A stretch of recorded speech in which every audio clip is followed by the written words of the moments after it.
तो आज हम एक ऐसे सवाल पर बात करने वाले हैं जो हम सब के मन में कभी ना कभी जरूर आता है।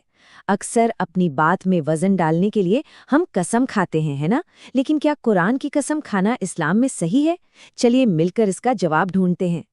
तो सवाल बिल्कुल सीधा है। हम सब ने लोगों को ये कहते सुना ही होगा, कुरान की कसम मैं सच कह रहा हूँ।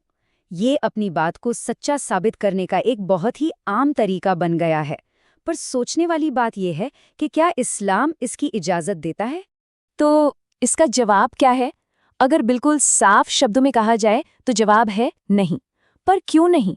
बस यहीं मत रुकिए, क्योंकि इसके पीछे की वजह बहुत गहरी है और सच में जानने लायक है। इस नहीं की वजह को समझने के लिए हमें सीधे पैगंबर मोहम्मद सल्लल्लाहु अलैहि वसल्लम की तालीम को देखना होगा कि वो इस बारे में क्या कहते हैं। जरा इस हदीस पर गौर कीजिए, ये एक बहुत ही अहम इशारा देती है। जिसने अमानत की कसम खाई वो हम में से नहीं है।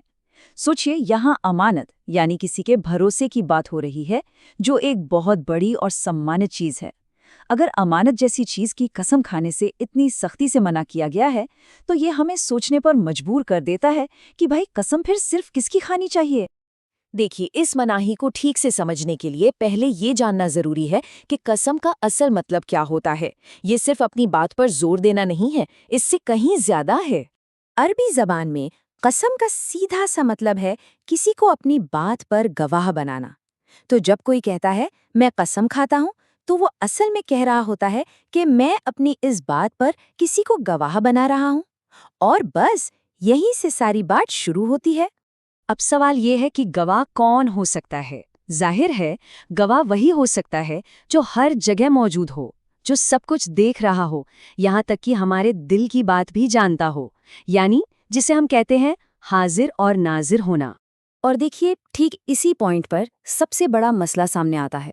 जब हम अल्लाह के सिवा किसी और की कसम खाते हैं, तो हम अनजाने में एक बहुत बड़ी गलती यानी शिर्क के खतरे में पड़ जाते हैं। ये स्लाइड इस फर्क को बिल्कुल साफ कर देती है। जब हम अल्लाह की कसम खाते हैं तो हम उसे गवाह बनाते हैं जो वाकई हाजिर और नाजिर है, ये बिल्कुल जायज़ है। लेकिन जब हम कुरान की या काबा की या किसी और बनाई हुई चीज़ की कसम खाते हैं, तो हम अनजाने में अल्लाह का ये गुण उस चीज़ को दे रहे होते हैं। और इस्लाम में इसे ही शिर्क कहा जाता है, जो सबसे संगीन गलती मानी जाती है। तो इसका मतलब ये हुआ कि ये सारी कस्में जो हम अक्सर सुनते हैं, जैसे कुरान की कसम, काबा की कसम, अपने माँ बाप की या अपनी जान की कसम, ये सब इसी दायरे में आती हैं और इनसे बचना चाहिए। अच्छा, अब यहाँ पर एक बहुत ही कॉमन सवाल उठता है। कई लोगों के जहन में आता है कि खुद कुरान में अल्लाह ने सूरज, चांद और सितारों जैसी चीज़ों की कसम खाई है, तो फिर हम क्यों नहीं खा सकते? इसका जवाब ना अरबी भाषा के एक खास अंदाज में छिपा है।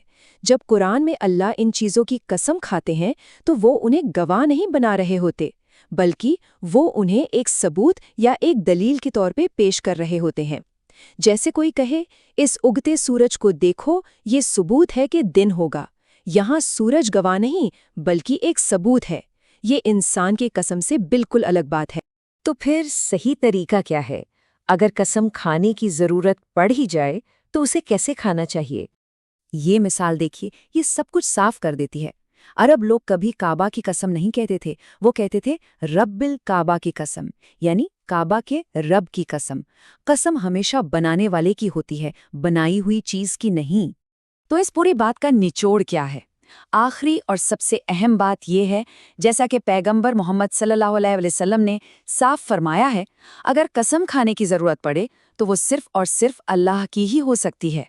तो आखिर में एक सवाल सोचने के लिए छोड़ जाते हैं कि जब हम किसी नियम के पीछे की क्यों को समझ जाते हैं, तो ये हमारे रोजमर्रा के कामों और हमारी नियत पर कितना गहरा असर डालता है। इस पर जरूर सोचिएगा।